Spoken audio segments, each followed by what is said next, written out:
In light of recent developments, I wanted to take this time to break down the worst stock market crash in history, the crash of 1929, which led to the Great Depression. Although this crash happened nearly 100 years ago, I believe we can draw some conclusions using the data and learn from the history, helping us paint the picture for today's crisis and maybe even help us understand where the bottom is in today's market. In the decade what later would be called the Roaring Twenties, America experienced substantial political, economic, and social growth, but the era came to an abrupt end in 1929. In October of that year, the stock market crashed, paving the way for America's Great Depression of the 1930s. In the years that followed, the country would suffer multiple economic pains, including the failure of thousands of banks and the loss of employment for nearly one-fourth of the workforce. This was all before the days of unemployment checks and FDIC insurance. It is estimated that millions lost their life savings in the crash. The collapse began on October 24, 1929, known as Black Thursday, when the market opened 11% lower than the previous day's close. Institutions and financiers stepped in when bids above the market price to stem the panic, and the losses on that day were modest, with stocks bouncing back over the next 2 days. However, these were just patches, and soon the blood would overflow. The following Monday, the market closed down 13%, with losses exacerbated by margin calls. The next day, bids completely vanished, and the market fell another 12%. This set off a 3-year bear run, collapsing prices. The ultimate bottom was reached on July 8, 1932, when the Dow stood at 4122. From peak to bottom, this was an 89% loss. It was not until November 23, 1954, nearly 22 years after the bottom, that the Dow reached its previous peak of 381.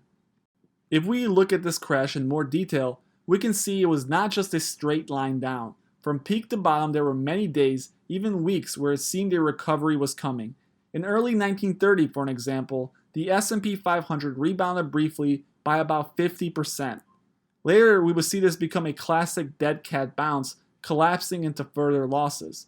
At the end, a quarter of America's working population would lose their jobs as the Great Depression ushered in a new era of isolationism, protectionism, and nationalism. The infamous Smoot-Hawley Tariff Act in 1930 started a spiral of beggar-thy-neighbor economic policies that later proved to only slow the recovery down and extend the economic pains for millions of Americans. Because the lack of government oversight was one of the major causes of the 1929 crash, thanks to laissez-faire economic theories, Congress will pass important federal regulations, including the Glass-Steagall Act of 1933, the Securities and Exchange Act of 1934, and the Public Utility Holdings Company Act of 1935. Governments around the world will later draw from this historic event, enacting new policies and procedures to intervene in markets when things look bad. Controversial at one time, this has slowly become the accepted playbook for limiting the damage from stock market crashes. While there has been a resurgence of people that disagree with this principle, the philosophy continues to this day. The propping up of the financial system, the securities market, and the broader economy was done ever since, including in 2008. So what does this tell us in regards to our current crisis? Let's start with some simple data. The S&P 500 reached its historic all-time high on February 19, 2020, reaching 3,393 points. From that point, it will fall to its eventual low of 2,280, reached on March 18th. This would represent a 33% fall from peak to bottom. In recent days, there's been a small bounce, but ultimately, judging from history and facts on the ground, we can make a judgment here and determine that this is most likely not the true bottom. At the end of the day, panic is still in the air, and very few times in history did we experience a drawdown without any significant dead cat bounces. The market, in my opinion, still has some more to bleed. Periods where it will look like it's making a comeback are still ahead. In the United States at least, the virus has still not reached a peak level, and that point is still weeks away. And we can look at Italy and China for what it may look like in the future. As time passes, the greater picture becomes more and more clear. Economically speaking, I believe the event is still not fully understood, as no real economic numbers have come out to speak of. With millions at home and states declaring all businesses closed, the economic damage will be significant. Without any doubts, there will be bankruptcies. The events that unfolded are sure to wipe out leveraged companies who, without a bailout, simply cannot survive an event where all business stops for months at a time. While virus fears and the impact may subside, the economic damage will take much longer to recover from. This is especially true in emerging markets where companies will be devastated much worse than those in the United States and other healthy Western democracies. In troubled Europe, many wonder about the health of the banking system, especially that of Deutsche Bank, a company that has already been feared to be in trouble even during the healthy 10-year bull run.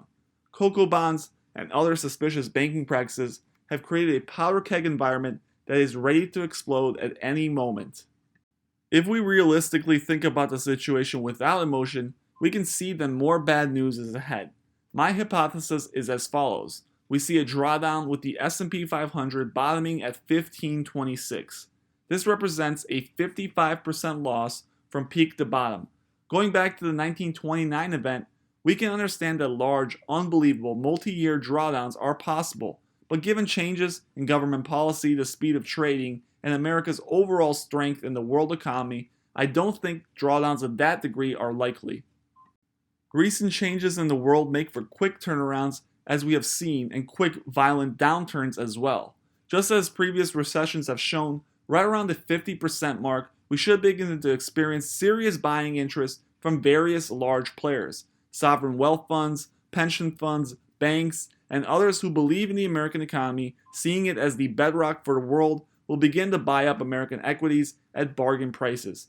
You can see this unfold in real time as in times of crisis, countries around the globe flock to the American dollar for insurance against a complete collapse. Even as we take a peek at the currency rates right now, the US dollar is gaining significant strength against almost every single currency in the world. Even gold prices are falling in a time of crisis as central banks and other large players look to sell their stacks for cash, mostly US dollar.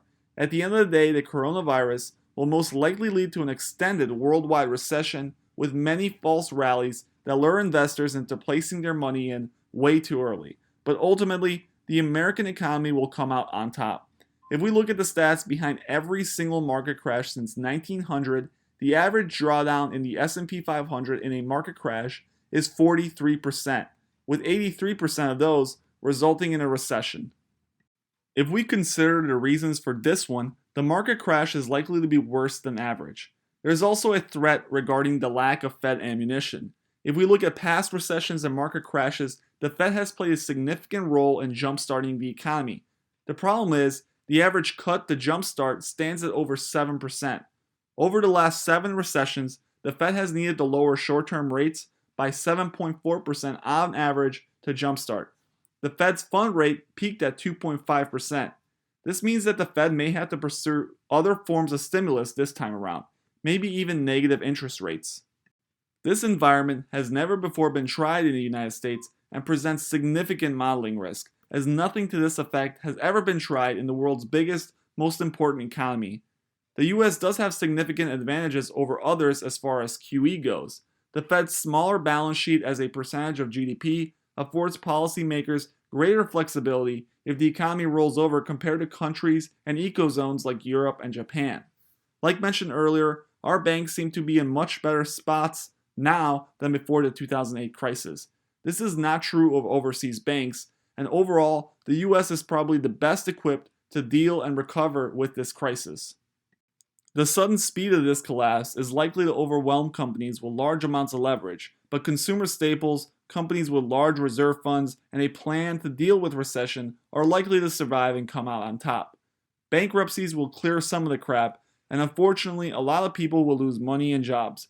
But when speaking in terms of pure investment strategy, we look at facts and not emotions. Ultimately, just as in nature, the weak and unprepared will fold, and the strong will survive and thrive. This is a process that has been repeated throughout history and will continue to be repeated. The speed of the recovery will likely be determined by the actions taken by the government and geopolitics in the near term. Given this outbreak doesn't lead to further large macroeconomic changes, the picture is relatively clear, with multiple historical examples we can draw from. The American economy has survived 2 world wars, impeachment, unemployment, recession, political unrest, and crisis after crisis, but it has always managed to recover and usually done so quickly. While some, including myself, underestimated this virus and its economic impact, I believe the bottom is drawing ever closer, and with that, once we begin to approach 1600 on the S&P 500, I will begin to buy again. If we take a look at the statistics again, we can get a better idea for what the math says about market crashes. 6 market crashes since 1968, all of them resulting in a recession except for the one in 1987. The last big one, the recession of 2008, began October of 2007 and ended March of 2009, resulting in a 57% drawdown. The question now, is the coronavirus crisis going to be worse, and if so, by how much? Looking at the averages, we can see 557 days as the typical market crash, a far cry from the 3 years that was needed following October of 1929. The average drawdown being minus 42%, with the worst standing at minus 57%, and the best standing at minus 27%. Given improvements in the spread of news, good and bad, as well as lessons learned from 2008, I think we will see this crisis fall in line with the statistics. Regardless of the virus, we have to look at some of the positive, and the American economy is still there. The virus has not changed the innovation, the industrial might, and the technology we have. And once we overcome this virus, I believe a quick turnaround is to come. As the great Warren Buffett says, it's wise to be fearful when others are greedy, and greedy when others are fearful. Take that to mind when reading countless articles warning of imminent social collapse. We have gone through a lot as a planet and as a country, but America prevails, freedom prevails, and the free economy will continue to thrive. Thank you guys for watching, and if you enjoyed this video, make sure you hit that subscribe button and shoot me a comment below on your thoughts. Stay safe, stay healthy, and see everyone near the bottom.